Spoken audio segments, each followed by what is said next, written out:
시간이 흐른 현재 지구에서는 프레데터들이 나타나기 시작하고 마침내 쫓고 쫓기는 상황 속에서 주인공 가족을 지키기 위해 갑자기 모두가 힘을 합치게 되는 이야기 더 프레데터입니다. 영화 전체를 훑기 때문에 스포일러에 주의하세요. 프레데터스의 평가가 아쉬움을 남겼던 만큼 폭스에서는 새로운 이야기를 진행하기 위해 과거의 인물에게 제작을 맡겼습니다. 마블 시리즈처럼 프레데터 세계관을 대중적으로 어필할 수 있도록 아이언맨 3를 성공시킨 셰인 블랙을 선택했죠. 특히나 그가 프레데터 1편에 출연했다는 점이 시리즈의 또 다른 정통성으로 제시될 수 있었기에 만약 폭스의 바램대로 흘러갔다면 3부작의 이야기가 진행됐을 것입니다. 그러나 이 작품이 시리즈에서 가장 안 좋은 평가를 받게 될 줄은 그 누구도 알지 못했습니다. 영화의 오프닝, 우주에서 추격전이 진행됩니다. 프레데터 사이에서 무슨 일이 있다는 것을 추정해볼 수 있는데 이내 한 우주선이 빠르게 이동해 지구로 향하는 것은 1편의 오프닝을 오마주한 것이었다고 합니다. 다만 차이점은 우주선이 추락하는 장면까지 나온다는 것인데 이는 본편이 1편의 명성을 그대로 답습하는 것이 아닌 한 발 더 나아간 이야기로서 확장된 지점이 있다는 것을 보여주기 위함이었다고 하죠. 이에 수풀이 우거진 환경에서 임무를 수행하고 있던 군인들과 조우하는 장면으로 연결하며 현대문명 곳곳을 가로지르는 배경으로 나아갈 것임을 보여줬던 것입니다. 추락한 우주선을 쫓아온 트레거의 부대. 이미 프레데터의 존재를 알고 있는 듯한 모습이었는데요. 1편에서는 지역 주민을 제외하고선 전혀 모르는 상황이었고 2편에서는 고위 관계자들 정도만 알고 있는 상황이었다면 본편에서는 상당한 시간이 흐른 바 많은 인물들이 존재를 인지하고 연구까지 하고 있다는 상황으로 발전됐습니다. 이미 관객이 프레데터에 대해 많은 것을 알고 있는 만큼 더 이상 공포와 미지의 존재가 아니게 되었으니 이러한 전개는 당연한 수순이었을 것입니다. 주인공 퀸 맥케나의 아들 로리 맥케나는 아스퍼거 증후군을 앓고 있다는 설정입니다. 그에 따라 큰 소리에 고통스러워하는 모습을 보이는데 이는 실제로 특정 소리에 반응하듯 감각이 예민해지기 때문이죠. 여기서 나아가 영화는 로리가 예민한 만큼 새로운 정보를 빠르게 습득하는 초인적인 능력을 가졌다고 설정하는데요. 해외에서는 레인맨, 국내에서는 굿닥터와 우영우를 통해 잘 알려지며 자폐가 사회적인 적응이 어려운 대신 기억력이나 정보 처리에 특출하다는 모습을 다뤘지만 실제로는 극히 낮은 경우로 영화적 진행을 위해 가져온 설정이었습니다. 다만 더 프레데터는 폭발음이나 총소리에 반응하지 않으며 일관성이 유지되지 않는 선택적인 묘사를 보여줍니다. 개소리에 반응하는 장면이 있었으니 프레데터와 조우할 때도 개소리에 반응해야 했죠. 이렇게 패닉에 빠지는 약점이 있다면 결정적인 순간 약점이 노출되면서 주인공이 생각지도 못한 전개로 긴장감이 감도는 사건이 휘몰아쳤어야 합니다. 하지만 자폐 증상을 그저 편의적으로 풀어내기 위한 맞는 기로 사용하기에 평가가 좋지 않은 것이죠.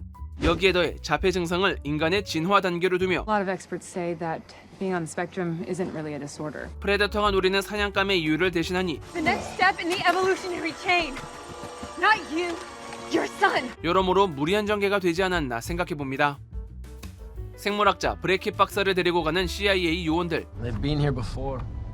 87, 97. 프레데터 1편과 2편의 사건을 언급하며 관심을 끌어올립니다. 다만 후에 나오는 자료에서는 정글헌터의 모습과 함께 개봉연도인 1987년, 시티헌터의 모습과 함께 마찬가지로 개봉연도인 1990년도가 적혀있다는 설정 오류를 발견할 수 있습니다. 아시다시피 프레데터 2는 1990년에 개봉했지만 1997년을 시간적 배경으로 두고 있거든요. Welcome. I'm Sean Keys. 브래킷 박사를 반겨주는 이 인물은 션 키스로 2편에서 프레데터 포획 작전을 전담했던 피터 키스의 아들이라는 설정입니다. I've waited a lifetime for this, and I'm not going to miss the chance. 재밌는 점은 피터 키스를 연기한 게리 부시의 친아들 제이크 부시가 이 역할을 연기하면서 부자 관계를 완성했다는 점입니다. This is what you brought me here to see. 해당 시설에는 과거 지구에 방문했던 프레데터 장비들이 전시되어 있었으니 이는 실제로 당시 촬영에 사용했던 소품들을 찾아 넣어둔 것이었습니다. They're all original props from the other movie. 프레데터라고 불리우는 것에 의문을 제기하는 브래킷 박사. Why do you call it the predator? 프레데터라는 이름이 붙어진 것에는 직관적인 제목보다 공포감을 키우기 위해서 여기에 더해 동시대 방영 중이던 인기 드라마 헌터와 구별하기 위해서였습니다. 이제는 그 괴리감을 짚어내기에 충분한 시간이 흐른 터 한 번 더 그 의미를 강조하는 부분을 맞습니다. That's not a predator, that's a sports hunter.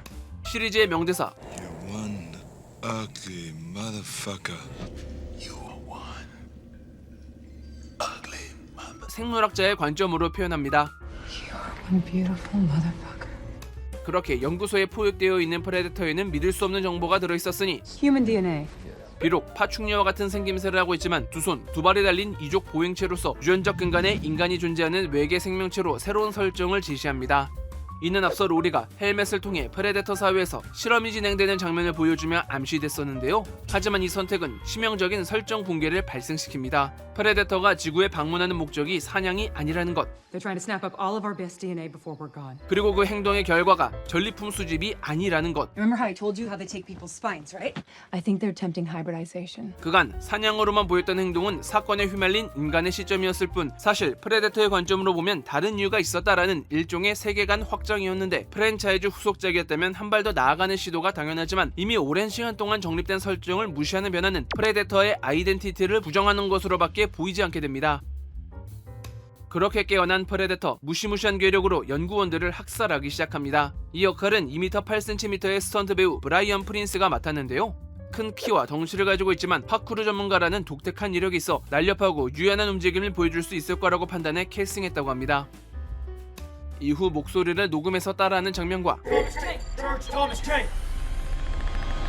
비무장 상태의 브레이키 박스를 보고 별다른 행동을 하지 않는 장면은 기존 프레데터 시리즈의 모습이었고요. 프레데터가 탈출하면서 혼란에 빠진 사람들, Get to the choppers!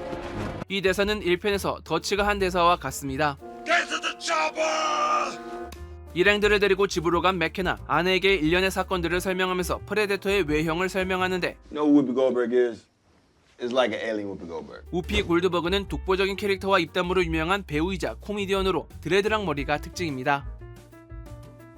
우편을 뜯은 로리 때문에 문제가 생기자 투덜댈 때 나오는 대사는 Ostensibly, if Forrest Gump just read the side of the box, I'm telling you exactly what he would get. 포레스트 검프의 명대사를 가져온 것이고요. Life was like a box of chocolates.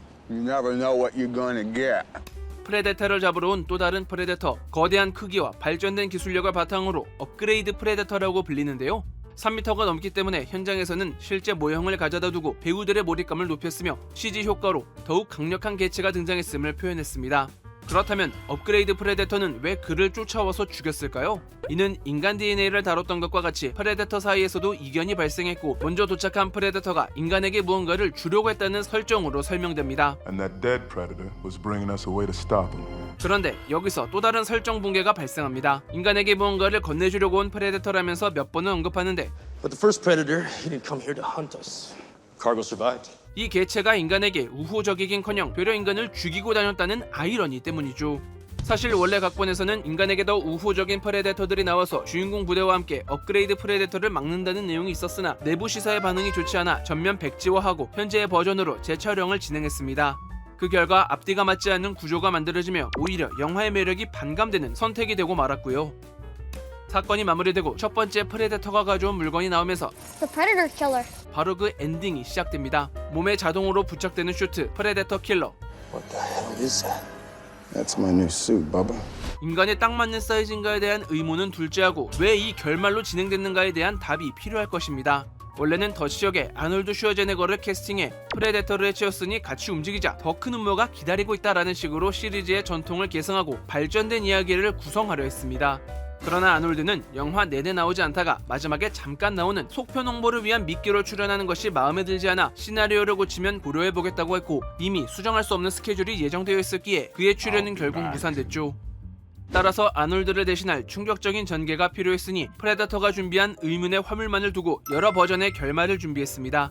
그중 하나가 앨런 리플리의 복귀, 대역으로 일단 촬영해놓고 나중에 시고니 위버에게 협상을 진행하려고 했지만 에이리언 시리즈의 주인공은 설정상 100여 년 뒤의 인물이기에 시간여행을 해야 한다는 복잡한 계산이 동반되면서 자체 폐기를 결정했습니다.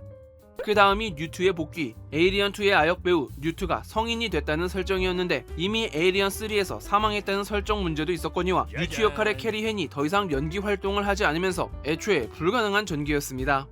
결국 아이언맨을 연상하게 하는 슈트를 통해 결말을 지으면서 프레데터 장르의 분위기를 파괴해버리는 마무리로 정말 큰 혹평을 받았죠. 영화가 마무리되고 올라오는 엔딩 크레딧, 트래킹 슈퍼바이저 역에 프랑스와주 입이 적혀있는데요. 홍콩 영화에 출연하며 옆방화라는 이름으로 알려진 배우로 앞서 에이리언 대 프레데터 2에서 쿨렌 유타니를 연기했었습니다. The world isn't ready for this technology. 에이리언 시리즈에 등장하는 흑막, 기업 웨이랜드 유타니를 아신다면 그 이름이 얼마나 극악한 것인지를 아실 텐데요. 본편에서도 고위 책임자로 등장해 시리즈의 연결점을 만들려고 했으나 후반부 부분이 변경되며 함께 삭제됐다고 합니다. 따라서 영화에는 등장하지 못했지만 그 흔적이 캐스팅 목록에 남아있는 것입니다. 이렇게 더 프레데터를 다뤄봤습니다. Everything okay back there? 더 할 말이 필요할까요?